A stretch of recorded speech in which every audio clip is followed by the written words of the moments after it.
नमस्कार। ये वीडियो मैं बहुत लोगों की मांग पे बनाने जा रहा हूं, तो आप इसे बहुत ध्यान से देखिएगा। बड़ी काम की चीज है और लास्ट तक देखिएगा, क्योंकि गारमेंट इंडस्ट्री में अगर आप जॉब कर रहे हैं तो इसको जानना बेहद जरूरी है कि गारमेंट की प्रोसेसिंग यानी गारमेंट मैन्युफैक्चरिंग की प्रोसेसिंग क्या है, स्टेप क्या है। तो आओ हम साथियों डिस्कस करते हैं कि गारमेंट मैन्युफैक्चरिंग में प्रोसेसिंग कहां से स्टार्ट होती है और कहां जाकर खत्म होती है। तो सबसे पहला जो प्रोसेस है साथियों वो है डिजाइनिंग। यानी कि डिजाइनिंग अलग अलग तरह के गारमेंट, अलग अलग तरह के सीम्स, अलग अलग तरह के कपड़े को मर्ज करके आपस में एक अच्छा प्रोडक्ट, क्वालिटी प्रोडक्ट, एक डिजाइन तैयार करना, उसके बाद उसको बायर के पास अप्रूवल के लिए भेजना। दूसरा प्रोसेस होता है साथियों सैंपलिंग। सैंपलिंग जैसा मैंने कि अपनी पिछली वीडियो में बता चुका हूं आपको कि सैंपलिंग कितनी होती है और कितने सैंपल जाते हैं और किस सैंपल का क्या रोल होता है, वो मैंने बैक वीडियो में बताया हुआ, उसे आप देख लेना। सैंपलिंग के बाद साथियों थर्ड नंबर आता है फैब्रिक, यानी ग्रे फैब्रिक, यानी ग्रे फैब्रिक की चेकिंग प्लस उसको डाइंग प्रिंटिंग में भेजना रिक्वायरमेंट के अनुसार। डाइंग प्रिंटिंग के बाद साथियों फिर एक बार फैब्रिक की चेकिंग करना अनिवार्य है, यानी कि after dying printing checking must fabric की। उसके बाद TRIMS checking oblique accessories checking. जैसा कि मैंने आपको ट्रिम्स और एसेसरीज के बारे में क्या फर्क होता है वो भी अपनी वीडियो में बताया हुआ है, उसे भी आप देख के पता कर लेना कि what is difference between TRIMS and accessories. Next जो प्रोग्राम होता है साथियों उसके बाद R&D, research and development. Research and development यानी कि बल्क कटिंग, बल्क प्रोसेसिंग करने से पहले हम कुछ पीस कुछ साइज के काटते हैं ताकि हम अपनी पैटर्न को चेक कर सकें, हम अपनी फैब्रिक यानी गारमेंट की श्रिंकेज को चेक कर सकें कि क्या इफेक्ट आएगा वॉशिंग के बाद, यानी कि हमारा कितना श्रिंकेज किस पार्ट में जाएगा, इसकी बखूबी जानकारी हमें रिसर्च एंड डेवलपमेंट डिपार्टमेंट में प्राप्त हो जाती है। आगे बढ़ते हैं साथियों PPM यानी कि pre production meeting. Bulk cutting, bulk production करने से पहले हम PPM करते हैं, यानी मैक्सिमम जो रिलेटेड डिपार्टमेंट होते हैं प्रोडक्शन के, वो सभी के पर्सन्स यानी कि जो मोस्ट इंपॉर्टेंट पर्सन्स होते हैं वो सब लोग एक स्थान पे एकत्रित होते हैं और आपस में हर स्टेप पे गारमेंट की मैन्युफैक्चरिंग से संबंधित हर स्टेप पे डिस्कस करते हैं। वो बाकायदा रिटेन में लिखा जाता है और रिटेन में लिख करके ऑल के पर्सन्स की उस पर सिग्नेचर होना अनिवार्य है। वो एक तरह से साथियों स्टाइल एंड एनालिसिस यानी एक इंस्ट्रक्शंस बुक बन जाता है, यानी दिशा निर्देश बुक बन जाता है। आइए साथियों आगे बढ़ते हैं। जब R&D क्लियर हो जाता है तो बल्क प्रोडक्शन से पहले हम यानी कि पायलट रन करते हैं। पायलट रन कुछ जगहों पे बोला जाता है साथियों, कुछ फैक्ट्रियों में इनिशियल भी बोला जाता है, यानी हर साइज के 5 से 10 पीस हम काटते हैं और उसको लाइन में बनाते हैं कि क्या प्रॉब्लम हमें फेस करना पड़ सकता है या क्या प्रॉब्लम हमें इन फ्यूचर आएगी। उस पे हम बखूबी एक नोटबुक नोट तैयार करते हैं और SR मैनेजमेंट यानी सीनियर मैनेजमेंट यानी मिड मैनेजमेंट को, लोअर मैनेजमेंट को दिखाते हैं। आगे बढ़ते हैं साथियों। पायलट रन के बाद हम कटिंग का निर्देश जारी करते हैं, यानी कि कटिंग स्टार्ट हो जाती है। कटिंग में लेयरिंग आती है, लेयरिंग के बाद मार्किंग आती है, मार्किंग के बाद जो है कि कटिंग आती है, फिर उसके बाद स्टिकरिंग आती है, बंडलिंग आती है। ये सारा प्रोसेस होने के बाद साथियों हम जो है फिर उसके बाद स्टिचिंग स्टार्ट करते हैं। स्टिचिंग में हम लाइन सेटिंग करते हैं। लाइन सेटिंग के बाद प्रोडक्ट जो फर्स्ट प्रोडक्ट निकलता है उसका वॉश एंड वॉश रिपोर्ट देखते हैं। वॉश एंड वॉश रिपोर्ट देखने के बाद बैलेंसिंग और मेजरमेंट देखते हैं। उसके बाद जो है कि वो माल नीचे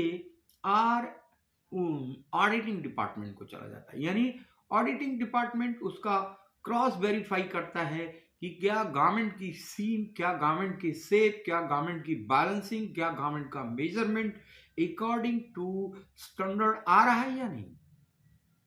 आगे बढ़ते हैं साथियों। ऑडिटिंग के बाद जो है इनिशियल चेकिंग में जाता है, फिनिशिंग से पहले मेजरमेंट चेकिंग में जाता है गारमेंट, और गारमेंट बैलेंसिंग में जाता है। उसके बाद क्यूए ऑडिट होती है, फिर क्रॉस होता है कि क्या जो स्टैंडर्ड है वो मीट हो रहा है या नहीं।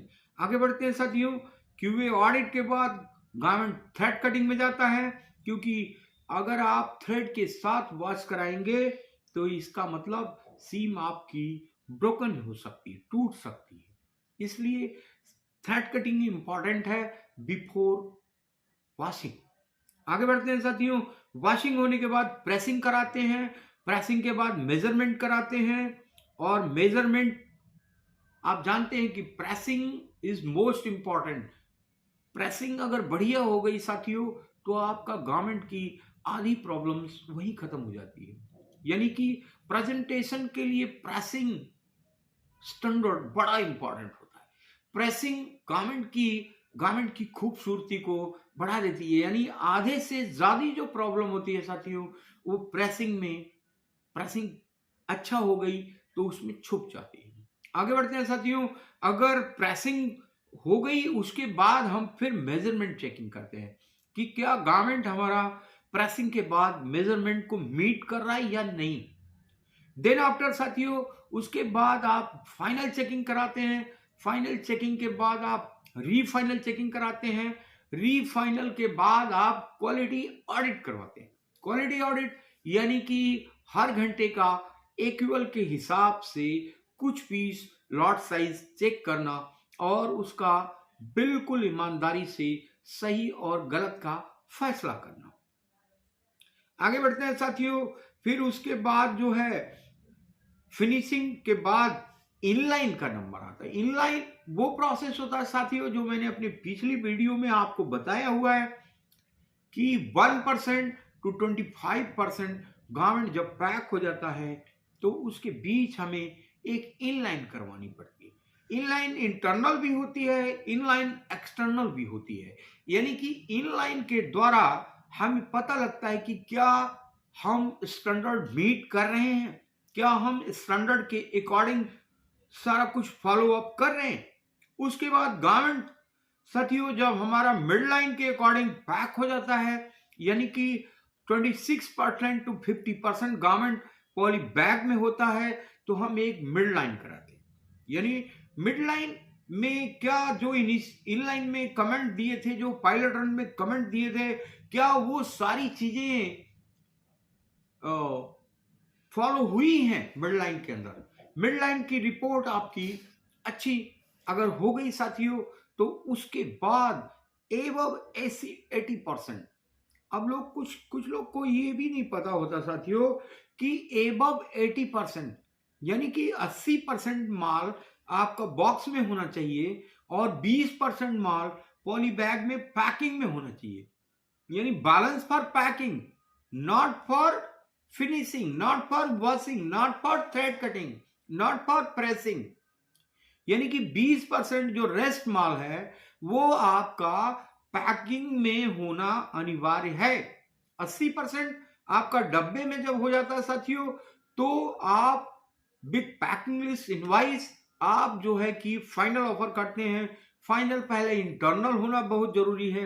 इंटरनल फाइनल संतुष्ट होने के बाद एक्सटर्नल फाइनल यानी बाइंग ऑफिस के क्यूए को या लाइसेंस ऑफिस के क्यूए को हम ऑफर करते हैं कि आओ जी हमारी शिपमेंट, हमारा गुड्स देख लो। जब इंटरनल ओके हो जाए और एक्सटर्नल ओके हो जाए उसके बाद हम गारमेंट जो है डिस्पैच कर देते हैं, यानी शिपमेंट के लिए रेडी है। उसके बाद हम गारमेंट को शिप कर देते हैं, यानी डॉकयार्ड को भेज देते हैं। बाई शिप वो कस्टमर के पास चला जाता है। कैसा लगा साथियों? मैं इस प्रोसेस चार्ट को अटैच कर दूंगा और आप इसको अच्छे से देख लेना और अच्छे से याद कर लेना कि process of the garment manufacturing क्या है। साथियों, आपका प्यार बहुत मिल रहा है, आप बहुत अच्छे से हमें प्यार दे रहे हैं और मुझे बहुत अच्छा लगता है आपके साथ बात करके।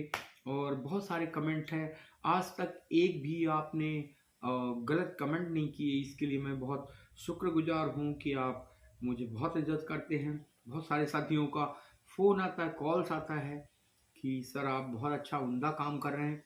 मैं भी अंदर ही अंदर बहुत खुश होता हूँ क्योंकि मेरे पढ़ाए हुए बच्चे, आज 2 बच्चे तो जनरल मैनेजर हो चुके हैं।